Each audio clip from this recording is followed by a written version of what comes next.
Class 9th। आज हम SST में पार्ट सेकंड के प्रैक्टिस क्वेश्चंस करने जा रही हूँ और मैं हूँ रुचिका सैनी, आपकी एसएसटी की टीचर। तो पहला प्रश्न है हमारा, भारत के किस राज्य में सबसे कम जनसंख्या घनत्व पाया जाता है?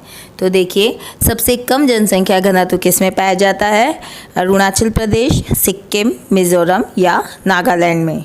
तो हमारा उत्तर होगा अरुणाचल प्रदेश में सबसे कम जनसंख्या घनत्व पाया जाता है।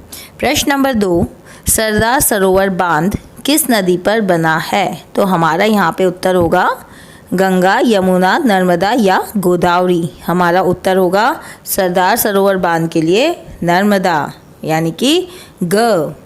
प्रश्न नंबर 3, भारत में कोयला के सबसे बड़े भंडार किस राज्य में है? झारखंड, उड़ीसा, छत्तीसगढ़ या फिर मध्य प्रदेश। हमारा आंसर होगा यहाँ पे झारखंड। झारखंड में कोयले के सबसे बड़े भंडार पाए जाते हैं। प्रश्न नंबर 4, सुंदरवन डेल्टा किस राज्य में स्थित है? सुंदरवन डेल्टा कहाँ पे स्थित है? ओडिशा में, पश्चिम बंगाल में, आंध्र प्रदेश में या तमिलनाडु में। हमारा उत्तर होगा ख, पश्चिम बंगाल में सुंदरवन डेल्टा है। प्रश्न नंबर 5, भारत में वन महोत्सव कब मनाया जाता है? हमारा आंसर होगा जनवरी में, मार्च में, जुलाई में या दिसंबर में। जी हाँ, वन महोत्सव भारत में मनाया जाता है जुलाई में। प्रश्न नंबर 6, भांगर क्या है?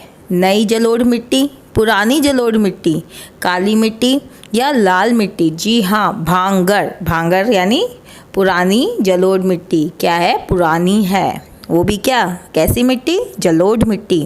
प्रश्न नंबर 7, भारत में मानसून कब आता है? आपको पता है भारत में मानसून गर्मियों के बाद आता है, यानी कि जून के शुरुआत में आता है। तो हमारा उत्तर होगा जून के शुरुआत में।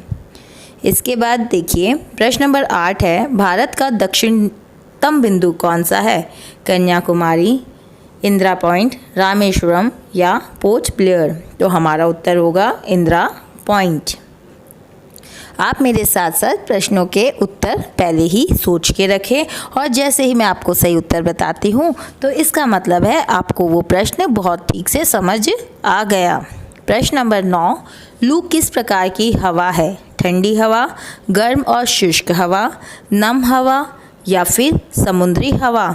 तो हमारा उत्तर होगा ख, गर्म और शुष्क हवा। प्रश्न नंबर 10, भारत में कितने प्रकार की ऋतुएं पाई जाती है? 2, 3, 4 या 5। भारत में 4 प्रकार की ऋतुएं पाई जाती है। एक है हमारी शीत ऋतु जिसमें ठंड पड़ती है, एक है हमारी ग्रीष्म ऋतु जिसमें गर्मी पड़ती है, एक है मानसून का आगमन जिसमें हमारी वर्षा ऋतु प्रारंभ होती है, एक है मानसून की वापसी यानी जब हमारा वर्षा ख़त्म होने वाला होता है, मतलब जब वर्षा की अवधि समाप्त होने वाली होती है। इस प्रकार हमारी 4 ऋतुएं हैं। प्रश्न नंबर 11, भारत की सबसे लंबी नदी कौन सी है? गंगा, यमुना, ब्रह्मपुत्र या फिर गोदावरी। जी हाँ, हमारा उत्तर होगा क, गंगा। गंगा भारत की सबसे लंबी नदी है। प्रश्न नंबर 12, कर्क रेखा भारत के कितने राज्यों से होकर गुजरती है? 6, 7, 8 या 9। जी हाँ, बिल्कुल सही जवाब। उत्तर है ग, कर्क रेखा भारत के 8 राज्यों से होकर गुजरती है। प्रश्न नंबर 13, मानव पूंजी क्या है? धन और संपत्ति।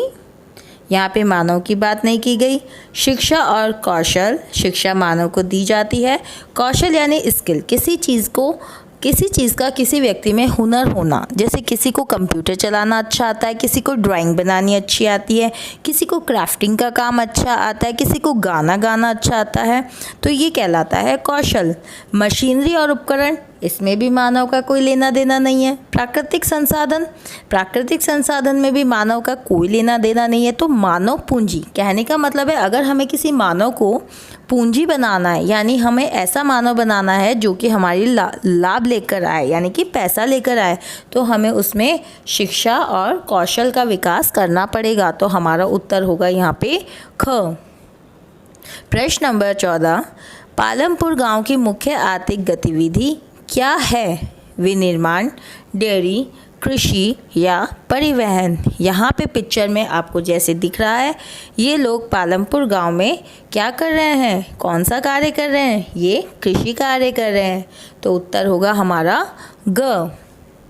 प्रश्न नंबर 15, भारत में राष्ट्रीय खाद्य सुरक्षा अधिनियम कब पारित किया गया? 2005 में, 2010 में, 2013 में या 2017 में? तो उत्तर है हमारा ग, 2013 में। जी हाँ, राष्ट्रीय खाद्य सुरक्षा अधिनियम यानी खाद्य पदार्थों को लेकर सुरक्षा, यानी उन लोगों को देना जिनके पास पर्याप्त मात्रा में खाना नहीं है, ऐसा अधिनियम पारित हुआ था 2013 में। प्रश्न नंबर 16, बेरोजगारी का क्या अर्थ है?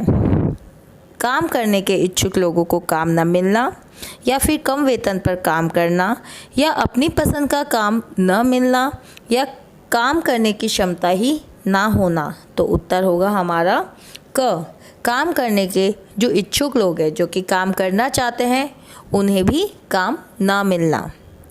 प्रश्न नंबर 17, भारत में गरीबी रेखा का निर्धारण कौन करता है? नीति आयोग, वित्त मंत्रालय, भारतीय रिजर्व बैंक, राष्ट्रीय सांख्यिकी कार्यालय।